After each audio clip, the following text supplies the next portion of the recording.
Imagine you're a scientist carefully excavating a 3,000-year-old cave in Spain. You've been doing this for months. Dirt, rocks, more dirt, the occasional ancient pottery shard. And then out of nowhere, you pull out a sealed tube made of antler bone. Inside, human hair. And when you analyze that hair in a modern lab, you find traces of multiple powerful psychedelic compounds. You just found direct evidence that Bronze Age humans were getting absolutely cooked at their funeral ceremonies. And here's the thing, that's not even close to the beginning of the story, because humanity's relationship with mind-altering substances doesn't start 3,000 years ago. It doesn't start 6,000 years ago. Some researchers think it might go back so far that it's woven into what we are as a species. And there's one theory so wild, so borderline insane, that mainstream scientists refuse to touch it with a 10-ft pole, while a growing number of others are quietly starting to wonder if it might actually be right. Stay with me because we're about to go very, very deep into one of the strangest rabbit holes in all of human history. Before we even get to humans, let's take a moment to appreciate the fact that we are absolutely not alone in this. Animals get high a lot, on purpose. Reindeer in Siberia actively seek out and eat psychedelic mushrooms, then spin around in circles and generally act like they've had the worst possible Friday night. Elephants go out of their way to find fermented fruit and will walk ridiculous distances just to get their trunk on some rotten marula berries. Cats go feral for catnip. Wallabies in Tasmania have been documented eating opium poppies, then hopping around in circles in poppy fields. Australian farmers have actually had to report this as an agricultural problem. Actual high wallabies, destroying crops, being a menace to society. Jaguars in the Amazon eat a specific vine called yaje that triggers intense hallucinations. They've been observed doing it, wandering off and coming back looking deeply reflective. And dolphins. This one is genuinely incredible. Dolphins have been observed deliberately passing around pufferfish and chewing on them very gently, just enough to extract a small dose of the neurotoxin, which apparently produces a kind of trance-like state. They then float at the surface with their mouths open, staring at nothing, completely zoned out. These are dolphins, one of the most intelligent animals on the planet. And they found the drugfish. Researcher Ronald Siegel spent his career documenting this behavior across dozens of species, and concluded that the pursuit of intoxication might actually be a fourth basic drive in animals, right alongside hunger, thirst, and reproduction. Not a quirk, not an accident, a drive. We are hardwired at a deep biological level to seek out substances that alter our brain chemistry, which means when ancient humans stumbled across psychoactive plants, they weren't doing something unnatural. They were following instinct. Very, very old instinct. Okay. So when exactly did humans start using drugs? The honest answer is, we don't fully know. And the reason we don't fully know is actually fascinating in itself. Most drugs leave almost no trace in the archaeological record. Imagine trying to prove someone smoked cannabis 50,000 years ago. The plant rots. The smoke disappears. The person is long dead. Even their bones are probably dust. The only way we find evidence is if we get incredibly lucky. Residue preserved in a sealed container. Traces in hair kept somewhere cold and dry. Pollen preserved in sediment that survived by sheer geological accident. These are rare, specific, almost miraculous survivals against the crushing indifference of time. So everything we've found is almost certainly just the tip of a very ancient iceberg.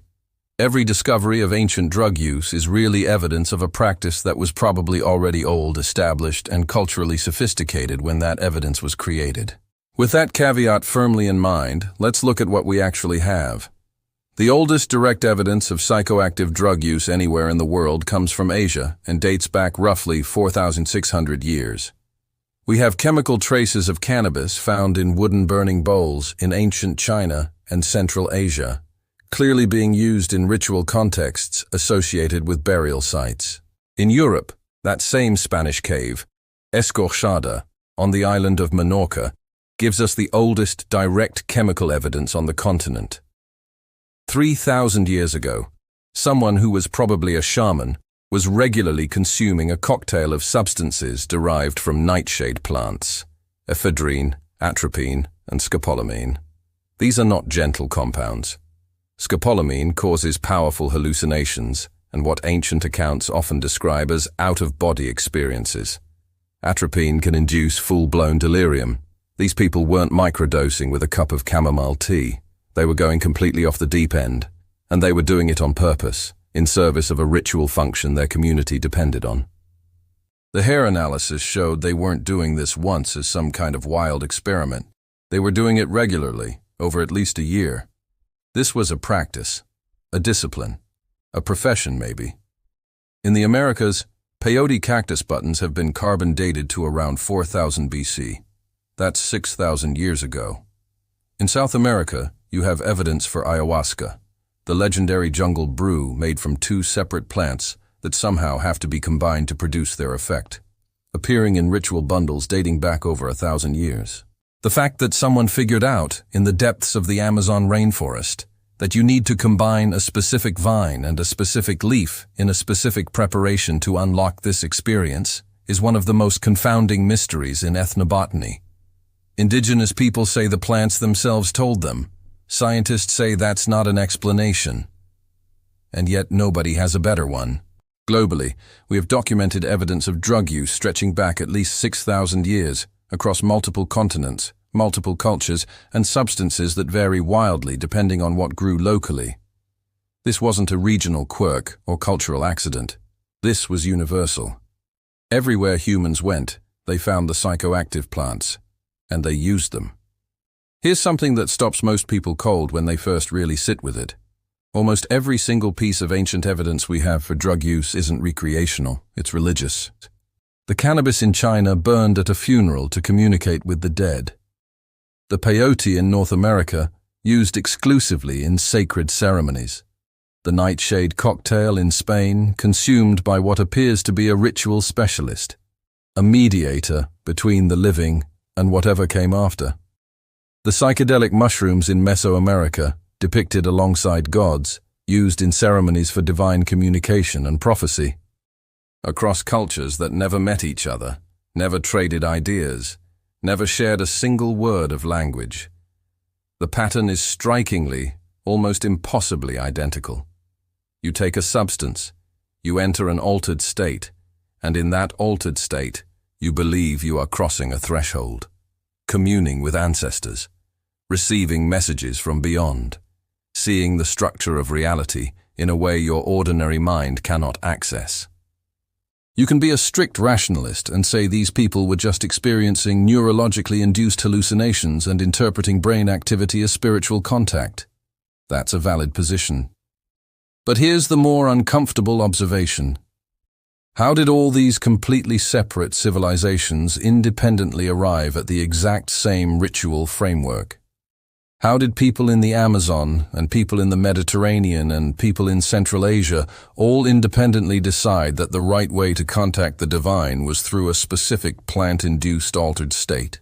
Some anthropologists now think that psychedelics might actually be the origin point of religion, not metaphorically, literally. The idea that there is something beyond ordinary reality, ancestors, spirits, gods, an afterlife, might have first crystallized in human culture through psychedelic experiences. When a Paleolithic shaman consumed a mushroom and encountered something that felt more real than reality, more present than any waking experience ever had, and then returned to their community and tried to describe what they had seen, that might have been the first time a human being said with genuine conviction, "There is another world." Which is either the most profound thing you've heard today, or the most unsettling, depending on where you like your worldview. We've been focused on psychedelics, but we need to address the elephant in the room, or rather, the elephant that's been stumbling around looking for more fermented marula fruit. Alcohol, the world's most widely used drug, the one that's somehow socially acceptable before noon if you're at brunch, and which ancient civilizations treated with the same reverence they gave to their gods. When did humans start drinking? Chemical evidence from an ancient site in China called Jiahu shows that humans were brewing a fermented mixture of rice, honey, and fruit as far back as 9,000 years ago. That is before writing, before widespread agriculture, before cities. Humans were deliberately fermenting beverages before they had invented most of the other things we associate with civilization. The oldest known brewery in the world, found at a site called Rakafet Cave in Israel, pushes that back even further, to 13,000 years ago. Natufian hunter-gatherers, people who had not yet settled into permanent agricultural communities, were already brewing and consuming fermented grain beverages. In caves, they were nomadic brewers. And this brings us to one of the most genuinely contested debates in archaeology, the beer before bread hypothesis. The idea that humans didn't begin the long, labor-intensive process of cultivating grain primarily to make food. They did it at least in significant part to make beer. That the world's first farmers might have been motivated by the desire for a reliable, sustainable supply of fermented grain drinks. Most archaeologists consider this an overstatement. But the debate itself reveals something important. From the very beginning, the production of intoxicants was not separate from the development of civilization. It was woven into it. It drove agricultural innovation, trade networks, social rituals. You cannot tell the history of beer without telling the history of humanity, because they have been advancing in lockstep since before recorded history began. There is a hypothesis, and let's be absolutely clear about that. A hypothesis, not a proven theory, so provocative and so strange that mentioning it at the wrong academic conference can genuinely end conversations. It's called the stoned ape hypothesis. It was proposed by the ethnobotanist Terence McKenna in 1992, and it goes like this. Around 2 million years ago, our hominid ancestors were living on the African savanna, following herds of large grazing animals. And where there are large grazing animals, there is dung.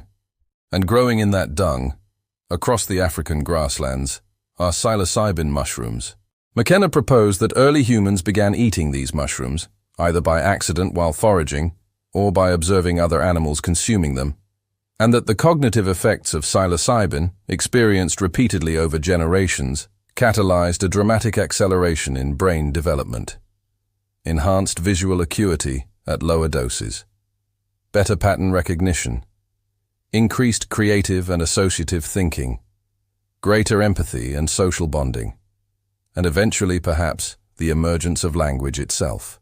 His argument was that the leap from Homo erectus to Homo sapiens, a doubling of brain size in what is evolutionarily speaking a fairly compressed time frame, might have been triggered, at least in part, by regular exposure to a genuinely powerful cognitive enhancer. In other words, we became human because our ancestors ate mushrooms growing in animal manure. Sit with that for a second. This is obviously an extraordinary claim. Most mainstream evolutionary biologists have significant issues with the mechanisms McKenna proposed. You can't biologically inherit the cognitive experience of a drug trip. That's not how genetics works. The timeline is fuzzy. There's no direct fossil evidence. The hypothesis is classified as exactly that, a hypothesis, and not a particularly well-supported one by scientific standards. And yet some parts of this don't go away as easily as critics would like. Psilocybin is a documented psychoplastogen, a compound that literally stimulates neuroplastic changes in the brain. It promotes the growth of new neural connections. Modern neuroscience has measured this. It increases cognitive flexibility in ways that last well beyond the acute experience. These effects are real and reproducible in laboratory settings. Mycologist Paul Stamets, one of the most respected fungi researchers alive, has stated publicly that he finds the core of the hypothesis compelling, not necessarily in the exact form McKenna presented, but in the broader sense that the relationship between psychedelic fungi and early human cognitive development might be more significant than mainstream science currently acknowledges. Is the stoned ape hypothesis correct? Probably not in the specific way McKenna described it.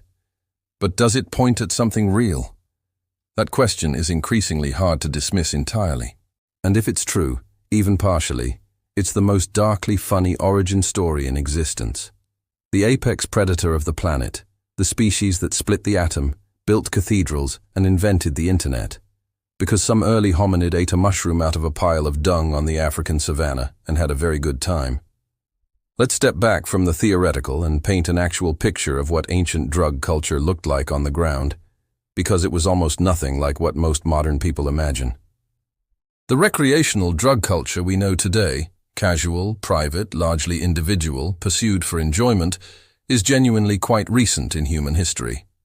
For most of our past, psychoactive substances were controlled, ritualized, treated with profound respect, and often restricted to specific specialists or occasions.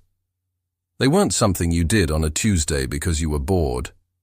In ancient Mesopotamia, opium was documented medically and ritually at least 5,000 years ago. The Sumerians referred to the poppy as hul-gil, the joy plant, and were actively cultivating it by at least 3,400 BC.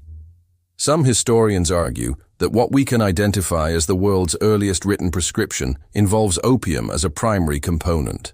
The oldest healthcare document in existence is essentially a drug reference. In ancient Egypt, there is material evidence of cannabis, blue water lotus, and potentially other psychoactive plants appearing in religious and funerary contexts. The blue lotus is particularly compelling. It's depicted obsessively across thousands of years of Egyptian art. On temple walls, in papyri, in tomb paintings. Some Egyptologists have proposed it was soaked in wine to extract its mildly psychoactive compounds. The sheer repetition of the motif suggests the Egyptians either had a strong aesthetic attachment to this particular flower, or they had extremely good reasons to keep it at the forefront of their cultural iconography. And then there are the Eleusinian mysteries. One of the most important religious institutions in the entire ancient world, practiced continuously for nearly 2,000 years. Every year, thousands of Greeks made a pilgrimage to the city of Eleusis to participate in a ritual that climaxed in the drinking of a substance called the kykeon, followed by an experience that initiates described consistently across centuries in nearly identical terms. Dissolution of the self, encounters with the dead, visions of reality that felt more fundamentally true than anything accessible in ordinary waking life. The mysteries were so sacred that revealing what occurred inside was punishable by death. And yet we know that Plato, Aristotle, Cicero, Marcus Aurelius, Sophocles, many of the most towering intellectual figures of the ancient world, were initiates. These were not credulous peasants. These were the most sophisticated thinkers of their time. And they went to Eleusis, they drank the kykeon, and they came back changed. In 2020, researchers analyzed residue found in a drinking cup at an ancient Greek site in Spain. The residue contained ergot, a fungus that grows on grain and contains compounds that are chemical precursors to LSD. The kykeon was, in all likelihood, psychoactive. The philosophical and spiritual foundations of Western civilization were at least in part constructed in altered states of consciousness. That's not a metaphor. That is a chemical finding from a goblet. The human brain in 3000 BC was biologically identical to yours. Same neural architecture, same capacity for fear, wonder, love, grief, and creative thought. The shaman consuming nightshade alkaloids in a sealed Spanish cave. The Greek initiate drinking the kykeon. The Natufian brewer making the world's first beer in a cave in Israel. These were not primitive people with primitive minds. They were fully modern human beings who happened to be born before industrialization. And they built extraordinarily sophisticated systems of knowledge around consciousness and the plants that could alter it. They cataloged effects. They developed preparation methods that took generations to refine. They created ritual containers, ceremonies, traditions, rules that made powerful experiences meaningful, navigable, and transmissible across time. They had pharmacologists, psychologists, and therapists thousands of years before those words existed. Modern clinical research is currently in the middle of a slow-motion rediscovery of what these people already knew. Controlled trials show that psilocybin produces profound and lasting shifts in outlook for people with treatment-resistant depression. MDMA-assisted therapy is showing remarkable results for PTSD, where nothing else worked.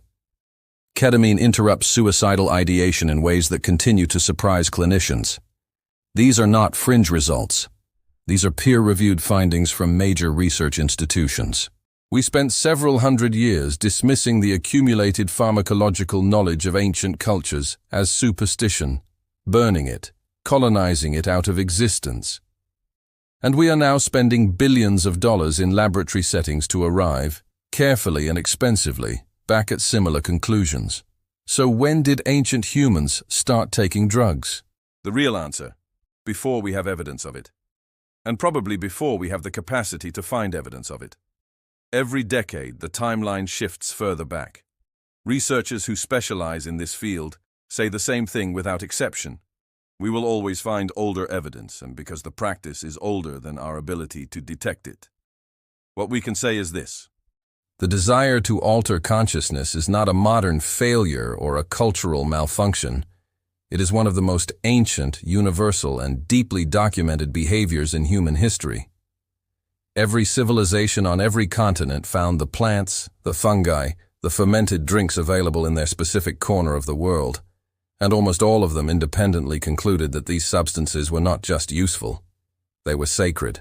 They built temples around them, priesthoods to steward them, rituals to make them meaningful and transmissible. They used them to grieve, to celebrate, to heal, to understand the cosmos, to cross whatever boundary they believed separated the living from the dead. And somewhere in that 13,000-year-old brewery in Reykjavik cave, some Natufian person lifted the world's first cup of deliberately fermented grain liquid, took a cautious sip, felt it hit, and had the exact same thought that has occurred to billions of people in the millennia since. Oh, that's something. The rest, in every sense of the word, is history.